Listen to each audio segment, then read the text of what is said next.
Adam Smith, economist and philosopher. His book, Wealth of Nations, was to influence economic theory around the world. Adam Smith. As a man who has rarely left Scotland, you like to present yourself as a font of knowledge on many controversial topics.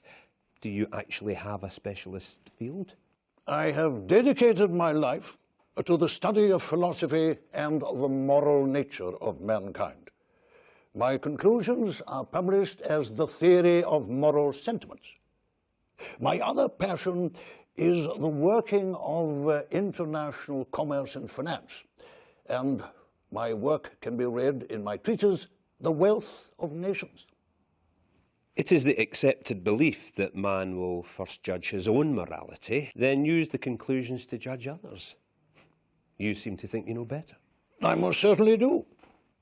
I believe that we first examine the morality of our fellow man, sympathize with him, and then use that to judge our own morality. The starting point for all human relations is the sympathy one feels for his fellow man. Man is naturally selfish in that he is driven by self-interest. However, he does possess principles which cause him to be interested in the fortunes of others, which in turn make his fellow man's happiness necessary to his own sense of well-being, making him aware of his own morality. Therefore, morally speaking, society is the mirror in which one catches sight of oneself. The great law of Christianity is to love thy neighbour as we love ourselves, but the great law of nature is to love ourselves as we love our neighbour. Your theories on philosophy question the beliefs that millions of churchgoers hold dear. Have you no respect for the moral code by which they live their lives, and worse, no respect for the church or even God? I became very sceptical about the church at an early age. Whilst studying theology at Oxford University, I was punished for reading the work of my fellow Scot, the philosopher, David Hume. I grew suspicious of a church which would accuse a man of heresy, ban his books, and attempt to discredit his work simply because he dared to question the blind faith of its followers. At Oxford, many of my fellow students chose to abandon the careers for which they were studying. Instead, they decided upon a life in the clergy. Some had little or no interest in the church, and many held no firm religious beliefs. However, they saw the material benefits available to men of the cloth and followed this path towards an easy and profitable lifestyle. This was encouraged by the church. And with this policy and these employees at its heart, I cannot in good faith support an institution which engages ministers who neither believe in nor practice what they preach. Your theories on morality would suggest that you have studied mankind in all its forms. However, you have ventured abroad only once and chose to leave Oxford University to return to Scotland and spend a lifetime living with your mother. It matters not where I have studied mankind, as I believe that man is the same the world over, driven by the same urges and passions, the same needs and wants.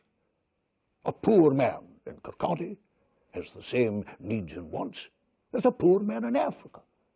A rich man in London has the same urges and passions as a rich man in Paris.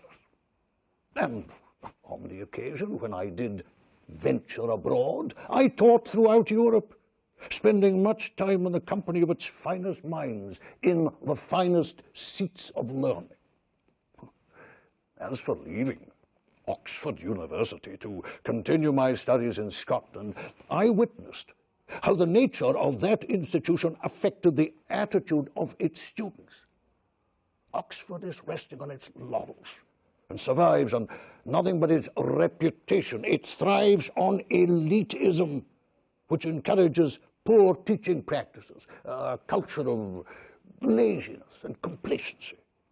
I say this not as a nationalist Scot bent on mocking the English educational system, but as a fully committed unionist who truly believes that the marriage of our countries brings commercial and cultural benefit. Many people would suggest that your philosophical and economic theories are undermined by your well-known eccentricity, your various medical complaints and suggestions by some, dare I say, of madness. Sir, do you question not only my work but also my sanity? Let me ask you this. Do the shaking fits that on occasion plague me render me incapable of reason? I agree. I am a beau in nothing but my books. But does my physical appearance show a lack of intelligence? And when I do talk to myself, I am merely giving voice to the debates which constantly occupy my mind. Does this make my conclusions invalid?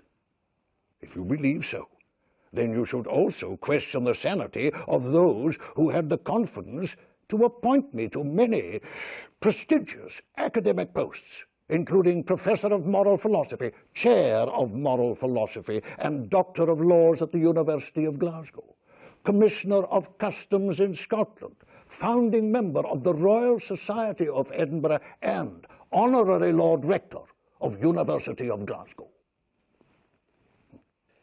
Your economic theories question the accepted belief of society and the nature of its wealth, and the practices of employers and the conditions they impose upon their workers. I contend that wealth comes from production, and not simply from amassing a hoard of precious metals in a vault.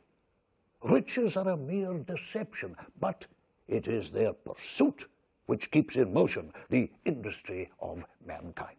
I believe that self-interest derives the rich, but in order to sustain this, they must share their wealth with the poor, and in doing so, they provide them with employment and wages, and everyone benefits.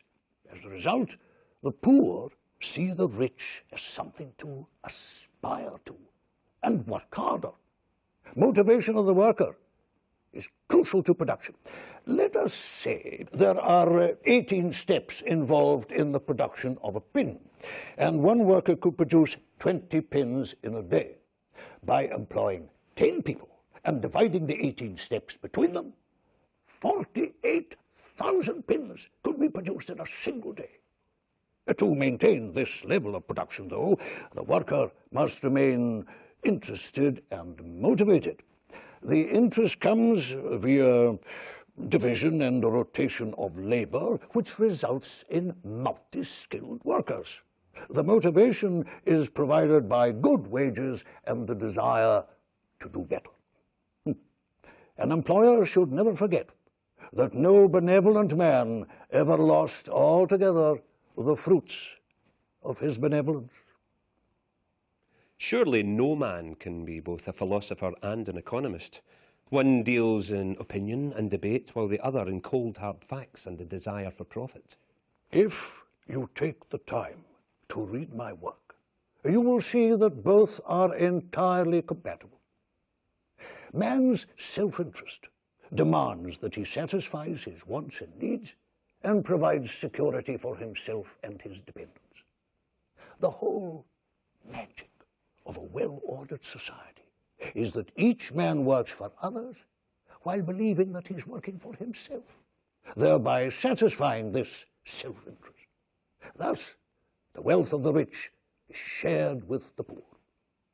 It is not from the benevolence of the butcher, the brewer, or the baker that we expect our dinner, but from their regard to their own interest.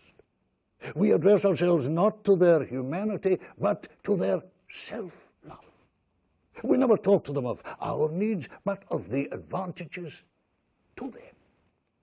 Ultimately, every man strives to satisfy these needs and wants at his own level in society. The beggar who suns himself by the side of the highway possesses the same security which kings will fight for. And I believe that it is this combination of personal morality and economic theory that will inform international finance and commerce for many, many years to come. Thank you.